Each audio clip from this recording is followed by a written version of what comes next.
I'm back on the Eastern Plains again today here in Bennett, Colorado on Wednesday, February 18th. Not nearly as windy today as it was yesterday, but don't let your guard down because we are expecting those winds to pick up. Fire danger still exists today, especially in the central and southern high plains. And yesterday, we saw multiple wildfires spark across the state. Take a look. In Fort Morgan, a fire burned about 400 acres and forced some people to evacuate near Wiggins.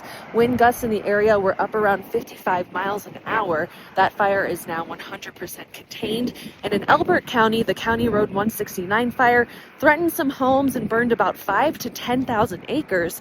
That number might increase once fire crews can map the area.